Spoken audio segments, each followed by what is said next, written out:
ప్రముఖ పుణ్యక్షేత్రమైనటువంటి శ్రీ బ్రవరాంబ మల్లికార్జున స్వామి వారి దేవస్థానంలో పాతాళగంగ దారిలో ఉన్న మండల ప్రాథమిక ఆరోగ్య కేంద్రంలో డాక్టర్లు వైద్యం నిర్లక్ష్యం వహిస్తున్నారని దేవస్థానానికి వచ్చిన యాత్రికులు నిన్న పాతాళగంగలో జబ్బార్ అను వ్యక్తి తన భార్యకు కడుపు నొస్తుందని మండలం ఆసుపత్రికి తీసుకొని రాగా 24 గంటలు తెరవాల్సిన ఆసుపత్రి 4 గంటల వరకేనని చెప్పడం జరిగింది. మీరు సున్నిపేటకు వెళ్ళండి అని చెప్పడం జరిగింది. ఈరోజు కొత్తపేటకు చెందిన ఒక గర్భిణీ స్త్రీ మండలం ఆసుపత్రికి తోలుకొని రాగా ఇక్కడ డాక్టర్లు లేరు అని అక్కడ ఉన్న కాంపౌండర్ చెప్పడంతో వారు నిరాశతో డాక్టర్లు నిర్లక్ష్యం వల్ల వారికి వైద్యం అందనందువలన వారు సున్నిపేట ఆసుపత్రికి వెళ్ళడం జరిగింది. మరి ఏదైనా జరగరాంది జరిగితే దేవస్థానం అధికారుల డాక్టర్ల ఎవరు బాధ్యులు అని ఇక్కడ ఉన్న కొంతమంది భక్తులు లోకల్ వారు అడగడం జరిగింది. కనుక దేవస్థానానికి చెడ్డు పేరు రాకుండా ఆసుపత్రిలో డాక్టర్లు నిర్లక్ష్యం వహించకుండా దేవస్థానం కార్యనిర్వహణాధికారి డాక్టర్లకు చెప్పి భక్తులకు వైద్యం సరైన టైంకి అందించవలసిందిగా కొంతమంది భక్తులు చెప్పడం జరిగింది.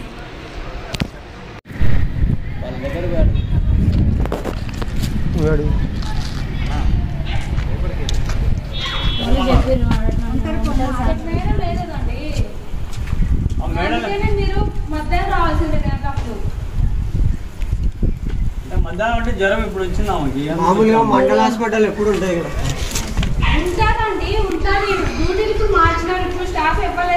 డ్యూటీలు మార్చారా కరెక్టే అంటే ఎవరు నేరా డ్యూటీలు మారుస్తారు చేస్తారు కదా. అది కదరా లోకల్ వాళ్ళు ఉంటే పోతారు, యాత్రికులు వస్తే అడుగుతారు.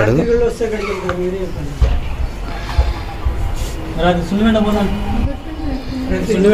ఎమర్జెన్సీ ఉంటే ఏమన్నా దారిలో ఎవరు అక్కడ రెస్పాన్స్ ఉన్నారు పాప బ్లడ్ షుగర్ ఉంది.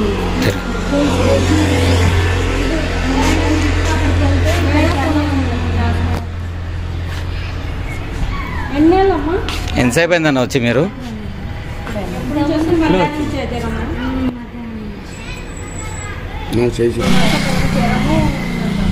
జ్వరం చలి ఎక్కువ ఉందంట.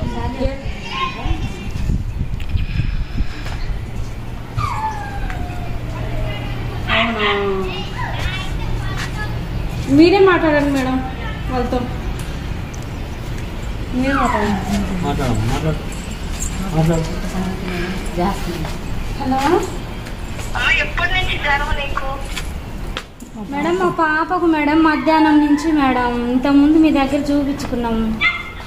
మనకి బ్లడ్ షుగర్ ఉంది కదా మేడం, ఇంతకుముందు చూపించినాము. ఎవరికి పాప అంటే చిన్న పాప? చిన్న పాప ప్రెగ్నెంట్ లేడీ. ప్రెగ్నెంట్ లేడీ ఉదయం తీసుకురావచ్చిన 9 to 4 వరకేనమ్మా. ఇప్పుడు 4 తర్వాత నుంచి ఏదైనా డెలివరీ కేసులు వస్తేనే చేస్తున్నా. అది నేను చెప్పినాను మధ్యాహ్నం రావచ్చు, పొద్దున కూడా రావచ్చు. మీరు నొప్పులు ఎవరికి చెప్పి రావు కదమ్మా, నొప్పులు ఎవరికైనా చెప్పి వస్తుంది ఏమన్నా? ఒక నిమిషం మాట్లాడండి, మీరే మాట్లాడండి. అక్క అయ్యా పొద్దున వస్తుందా రాత్రి వస్తుందా కాదు, స్టాఫ్ నర్సులు ఎవ్వరు లేరు, నేను ఒక్కదాన్నే. రాత్రి డెలివరీ కేసు చేసి రాత్రి అంతా మెలుకుండి మళ్ళీ 9 దగ్గర నుంచి 4 వరకు డ్యూటీ చేసి వచ్చాను. సరే సర్లేక డెలివరీ కేసుల వరకే వస్తున్నాను. నేను అన్నిటికీ రావాలన్నా కూడా నేను చేయలేను కదా, చెప్పు ఒక్కదాని ఉంది. సర్లేక రిపోర్టర్లు వచ్చిన తర్వాత వాళ్ళకి చెప్పండి అక్క. అట్నే వాళ్ళు ఉన్నారు కదా అక్క. అక్క అక్క రిపోర్టర్ అంటున్నారు కదా, సోమశేఖర్ సార్ ఫోన్ చేయండి. సరే సరే అక్క.